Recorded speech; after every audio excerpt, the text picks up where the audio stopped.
Student, আজকে একটি গুরুত্বপূর্ণ চ্যাপ্টার নিয়ে তোমাদের সঙ্গে আলোচনা করব, সেটা হচ্ছে বয়সের অঙ্ক।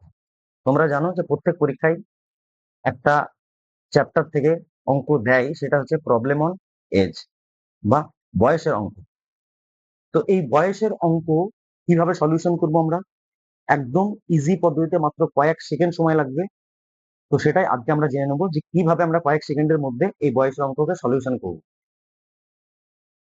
যদি তোমাদের অঙ্কে খুব ভয় থাকে, বলবো তোমরা আমাদের এই চ্যানেলের সাথে থাকো। আমরা অবশ্যই তোমাদের এই ভয় দূর করার চেষ্টা করব। তো চলো দেখে নিই আজকে কি ধরনের প্রশ্ন আছে। তার আগে বলে রাখি, আমি তাপস স্যার। আমি তোমাদেরকে ম্যাথ এবং জিকে পড়াই এই চ্যানেলে। সিদ্ধার্থ স্যার তোমাদেরকে রিজনিং করাই এবং প্রণব স্যার ইংরেজি এবং জিকে পড়ায়। তো চলো প্রথম প্রশ্নটা আমরা দেখে নিই যে কি রয়েছে। একজন মানুষ তার ছেলের চেয়ে 24 বছরের বড়। একজন মানুষ মানে বাবা আর সন, তাই না? পিতার পুত্র। তাহলে আমি পিতাকে লিখলাম ফাদার আর পুত্রকে লিখলাম সন। কি বলেছে? ছেলের চেয়ে 24 বছরের বড়। তাহলে আমি ছেলের বয়স তো জানি না, তাহলে ছেলের বয়স কত ধরলাম? এক্স ধরলাম। তাহলে বাবার বয়স কত হবে? X plus 24। এই পর্যন্ত বোঝা গেছে। ছেলের বয়স কিছু বলা নেই, তাহলে আমি কত ধরে নিলাম? এক্স ধরে নিলাম। আর ছেলের চেয়ে বাবা কত বছরের বড়? 24 বছরের বড়। তাহলে এক্স প্লাস 24 হলো। ব্যাস। তারপরের লাইন করব। 2 বছর পরে তার বয়স হবে তার ছেলের বয়সের দ্বিগুণ। 2 বছর পরে, তার মানে বাবার বয়স বর্তমানে কত? X plus 24। এক্স প্লাস 24, এটা হচ্ছে বাবার বর্তমান বয়স। 2 বছর পরে মানে বাবার বয়সের সঙ্গে আরো 2 যোগ হবে। তাহলে ছেলের বয়সের সঙ্গেও 2 যোগ হবে না? বাবার বয়স 2 বছর পরে যা হবে, ছেলের বয়সও তো 2 বছর পরে বাড়বে। তাহলে তার যা বর্তমান বয়স তার সঙ্গে আমি 2 যোগ করে দিলাম, এবং ছেলের যা বর্তমান বয়স তার সঙ্গে আমি 2 যোগ করে দিলাম। কি বলেছে? দ্বিগুণ হবে। তো এই অঙ্কগুলোকে আমরা রেশিওতে করার চেষ্টা করব, মানে অনুপাতে। এটাকে অনুপাত করে দিলাম। এবার কি হলো? বাবার আর ছেলের বয়সের অনুপাত হয়ে গেল 2:1। এবার দেখো এটাকে আমরা কি করব? চতুর্থ সমানুপাত। অর্থাৎ প্রথম পদের সঙ্গে আমরা গুণ করে দেব চতুর্থ পদকে, আর দ্বিতীয় পদের সঙ্গে আমরা গুণ করে দেব তৃতীয় পদকে। তাহলে দেখো এখানে কত হবে? এক্স প্লাস 26, তার সঙ্গে 1 গুণ করলে এক্স প্লাস 26ই হয়। আর দ্বিতীয় ক্ষেত্রে এক্স এর সঙ্গে 2 গুণ করলে কত হবে? 2x। আর 2 এর সঙ্গে 2 গুণ করলে কত হবে? 4 প্লাস 4। তাহলে আমি এবার কি করব? এই 4 কে এইদিকে নিয়ে আসার চেষ্টা করব। তাহলে 26 মাইনাস 4 হয়ে গেল। কেন মাইনাস 4 হলো? যেহেতু সমানের এইদিকে 4 এর আগে কত কি সাইন ছিল? প্লাস সাইন ছিল। সমানের এইদিকে যখন আমি নিয়ে চলে আসলাম এখান থেকে এখানে, তখন কি হয়ে যাবে? সাইন চেঞ্জ হয়ে যাবে। সেম টু সেম এখানে 2x রয়েছে। এবার সমানের এইদিকে এক্স রয়েছে, এক্স এর আগে কোনো সাইন নেই, মানে কি সাইন রয়েছে? প্লাস সাইন রয়েছে। তো এক্স কে যখন সমানের এইদিকে নিয়ে যাব তখন সেটা কি হয়ে যাবে? মাইনাস হয়ে যাবে। তো 2x থেকে এক্স বাদ দিলে কত হয়? এক্স। আর 26 থেকে 4 বাদ দিলে কত হয়? 22। তাহলে এক্স এর ভ্যালু কত বেরোলো? 22। কি বলেছে? তার ছেলের বর্তমান বয়স কত? তার ছেলের বর্তমান বয়স কত হবে ভাই? 22 বছর। তাহলে অপশন ডি হবে সঠিক অ্যান্সার। ক্লিয়ার? তারপরে দেখো, যদি তোমাদের ভালো লাগে তাহলে অবশ্যই আমাদের চ্যানেলটিকে সাবস্ক্রাইব করে রাখবে। আর যদি বুঝতে অসুবিধা হয় তাহলে অবশ্যই তোমরা কমেন্ট বক্সে কমেন্ট করে জানাবে। তাহলে আমি আবার একটা তোমাদের জন্য এই ধরনের অঙ্কের ভিডিও সেপারেটলি বানাবো তোমাদের জন্য। পরের প্রশ্নে কি বলেছে? সচিন রাহুলের থেকে 7 বছরের ছোট। দেখো, সচিন আর রাহুল, সচিন আর রাহুলের থেকে 7 বছরের ছোট। তাহলে সচিনের বয়স যদি, সচিন রাহুলের থেকে ছোট, তাহলে রাহুলের বয়স যদি এক্স হয়, সচিনের বয়স কত হবে? এক্স মাইনাস 7, তাই না? 7 বছরের ছোট বলেছে। যদি তাদের বয়সের অনুপাত 7:9 হয়, তাহলে এটাকে যদি আমি রেশিও করে দিই তাহলে সমান কত হবে? 7:9। আবার যেটা বললাম, প্রথম পদের সঙ্গে চতুর্থ পদ গুণ, আর দ্বিতীয় পদের সঙ্গে তৃতীয় পদ গুণ।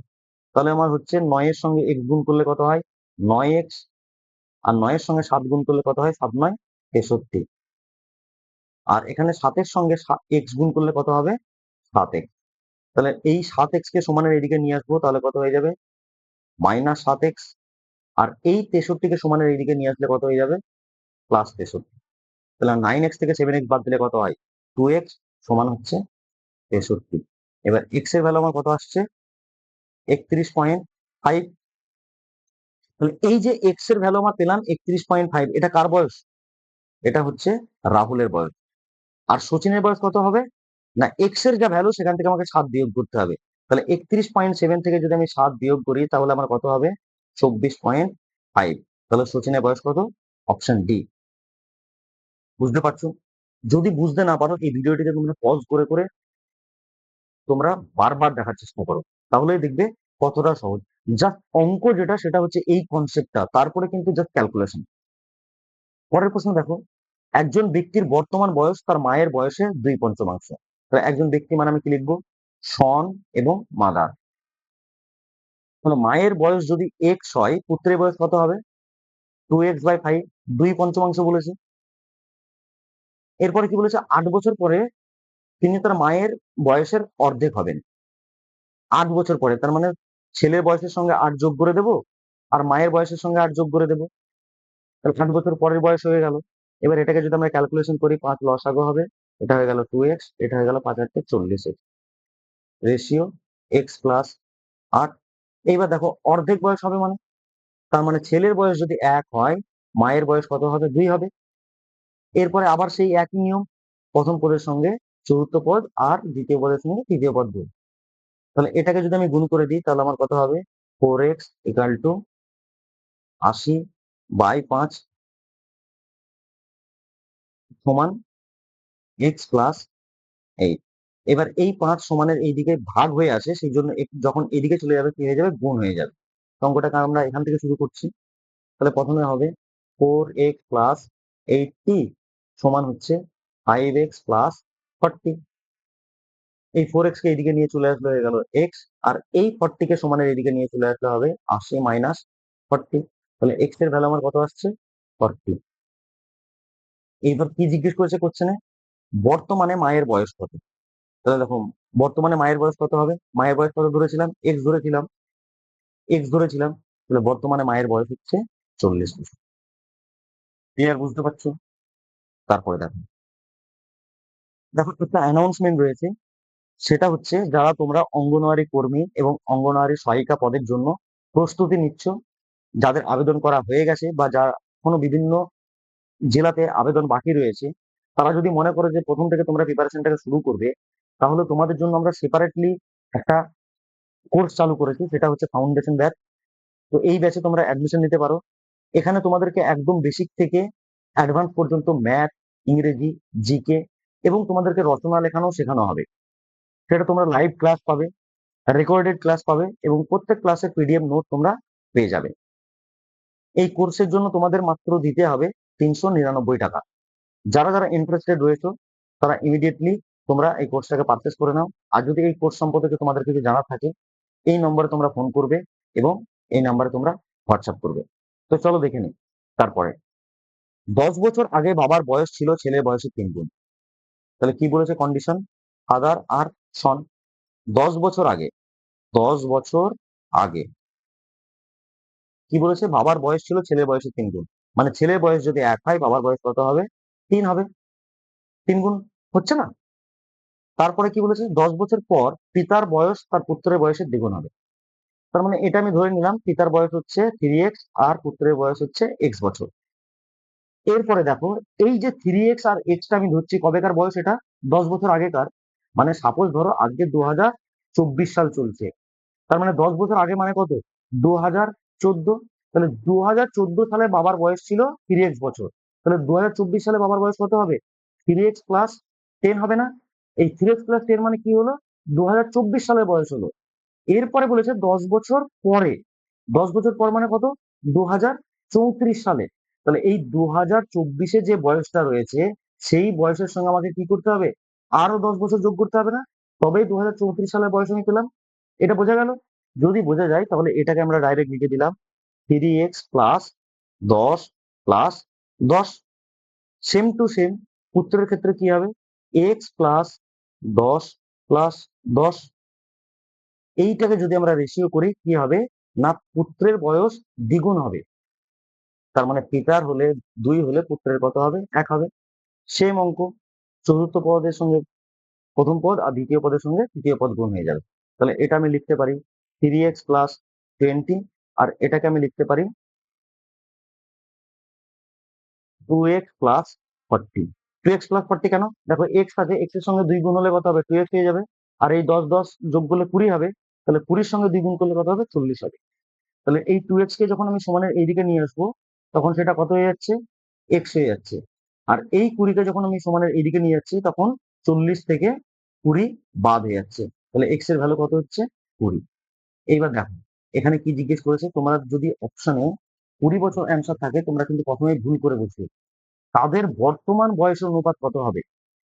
বর্তমান বয়স। তাহলে এক্স এর ভ্যালু, এবার যদি আমি বর্তমান বয়সের অনুপাত বের করি, এই যে 20 বেরোলো সেটা হচ্ছে 10 বছর আগে পুত্রের বয়স 20 ছিল আর বাবার বয়স ছিল 60 বছর। কি করে পেলাম?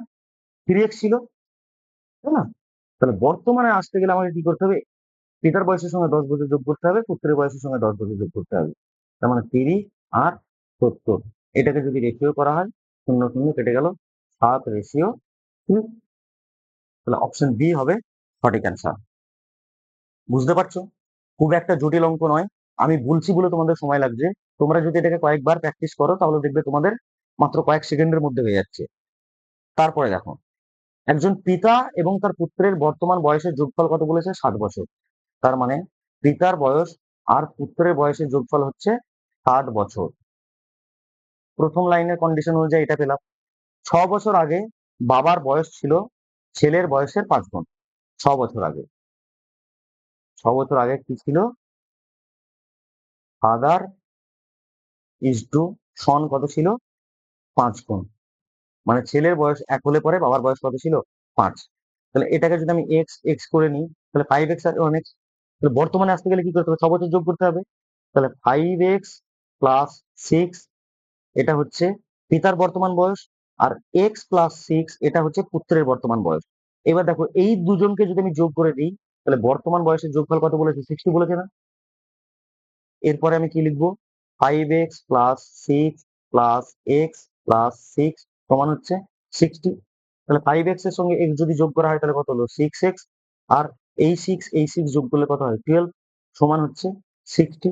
তাহলে 6x ইকুয়াল টু হচ্ছে 48। কেন 48 হয়ে গেল? এই 12 সমানের এদিকে গেলে মাইনাস হয়ে যাবে। তাহলে 60 থেকে 12 বাদ দিলে কত হয়? 48। 6 8 48। তাহলে এক্স এর ভ্যালু আমি কত পেলাম? 8 পেলাম। এরপরে কোশ্চেন আমাকে কি জিজ্ঞেস করেছে? 6 বছর পরে ছেলের বয়স কত হবে? দেখো এই যে এক্স ধরেছি, এটা 6 বছর আগের বয়স। তার মানে বর্তমানে আসতে গেলে আমাকে কি করতে হবে? পিতা আর পুত্রের বর্তমান বয়স হচ্ছে 8, আর 5 8 40। এর সঙ্গে 6 বছর করে যোগ করতে হবে। তাহলে 46 বছর বর্তমান বয়স আর 14 বছর পুত্রের বর্তমান বয়স। কিন্তু কোশ্চেনে কি বলছে? 6 বছর পর। তার মানে পিতার বয়সের সঙ্গে আরো 6, পুত্রের বয়সের সঙ্গে আরো 6 যোগ করতে হবে। তাহলে এটা হয়ে গেল আমার 52 বছর, এটা হয়ে গেল 20 বছর। তাহলে 6 বছর পরে ছেলের বয়স কত হবে? 20 বছর। অপশন ডি হচ্ছে সঠিক অ্যান্সার। ক্লিয়ার? তারপরে দেখুন, 3 বছরের ব্যবধানে জন্ম নেওয়া 5 শিশুর বয়সের সমষ্টি হচ্ছে 50 বছর। 3 বছরের ব্যবধানে। তার মানে প্রথম সন্তান, তার 3 বছর পরে আবার দ্বিতীয় সন্তান, তার 3 বছর পরে আবার তৃতীয় সন্তান, তার 3 বছর পরে আবার চতুর্থ সন্তান। মানে এই যে সন্তান এক একটা হচ্ছে, তাদের বয়সের ডিফারেন্স কত? 3 বছর করে। তাহলে আমি যদি লিখি যে প্রথম মানে শেষ সন্তানের বয়স হচ্ছে 1 বছর, তাহলে তার আগের সন্তানের বয়স কত ছিল? x+3 বছর। তার আগের সন্তানের বয়স কত হবে? এর সঙ্গে আরো 3 যোগ হবে, তার মানে 6। এর হয়ে যাবে 9, এর হয়ে যাবে 12। তাই না? কজন হলো? 1 2 3 4 5, 5 জন শিশু হয়ে গেল। এদের বয়সের সমষ্টি কত বলেছে? 50। এরপরে দেখো 6 আর 3 9, 9 9 18, আর 12 যোগ করলে কত হয়? 30। তাহলে 5x ইকুয়াল টু 50 মাইনাস 30 একবারে করে দিলাম আমি। এটা কি হয়ে গেল? এদিকে 5x প্লাস 30 সমান 50 ছিল। তো এই 30 কে আমি সমানের এদিকে নিয়ে চলে গেলাম, সেজন্য এটা মাইনাস হয়ে গেল। তাহলে 5x ইকুয়াল টু কত হলো? 20। x এর ভ্যালু কত আসবে? 4। তো x এর ভ্যালু আমার আসলো 4। কি জিজ্ঞেস করেছে? সবচেয়ে ছোট সন্তানের বয়স কত? কত হবে? 4 বছর। অপশন এ হবে সঠিক অ্যান্সার। ক্লিয়ার? বুঝতে পারছো? তারপরেরটা দেখো কি বলেছে? সমীর এবং আনন্দের বর্তমান বয়সের অনুপাত 5:4। তো সমীর এবং আনন্দের বর্তমান বয়সের অনুপাত হচ্ছে 5:4। 3 বছর পরে তাদের বয়স অনুপাত কত হবে? 11:9। তাহলে দেখো এটাকে আমি ধরবো কত? 5x আর 4x। তাহলে এদের যা বর্তমান বয়স আছে তার সঙ্গে 3 যোগ করে দিলাম, রেশিও 4x প্লাস 3, সরি, তারপরে এদের কি হবে? নতুন রেশিও 11:9। সেম একই সিস্টেম, প্রথম পদের সঙ্গে চতুর্থ পদ আর দ্বিতীয় পদের সঙ্গে তৃতীয় পদ। তাহলে 5×9 45x প্লাস হচ্ছে 3×9 27, 11 সঙ্গে 4 গুণ করলে হবে 44x প্লাস হচ্ছে 33। এই 44 কে যদি সমানের এদিকে নিয়ে চলে আসি তাহলে হয়ে যাবে 45x মাইনাস 44x, আর 33 তো রয়েছে, এই 27 কে সমানের এদিকে নিয়ে আসলে -27 হয়ে যাবে। কেন বলেছি? যে যে সাইনটা থাকবে সমানের এদিক ওদিক করলে পরে সাইন চেঞ্জ হয়ে যাবে। তাহলে 45 থেকে 44 বাদ দিলে কত হয়? শুধু x হয়ে গেল। আর 33 থেকে 27 বাদ দিলে কত হবে? 6। কি বলেছে? আনন্দের বর্তমান বয়স কত? তাহলে আনন্দের বর্তমান বয়স হচ্ছে 4×6 24। এক্স এর ভ্যালু কত? 6। আর এক্স এর সঙ্গে 4 কি হয়েছে? গুণ হয়ে আছে। তার মানে আনন্দের বর্তমান বয়স কত হবে? 24 বছর। বোঝা গেছে? যদি ভালো লাগে বা বুঝতে পারো তাহলে অবশ্যই তোমরা কমেন্ট করবে এবং বন্ধুদের সাথে শেয়ার করবে। আর যদি আমাদের চ্যানেলে নতুন হও তাহলে অবশ্যই চ্যানেলটিকে সাবস্ক্রাইব করে রাখবে। তো আজকের ভিডিওটি এই পর্যন্তই। যদি ভিডিওটি ভালো লাগে তাহলে অবশ্যই একটা লাইক করবে। Thank you.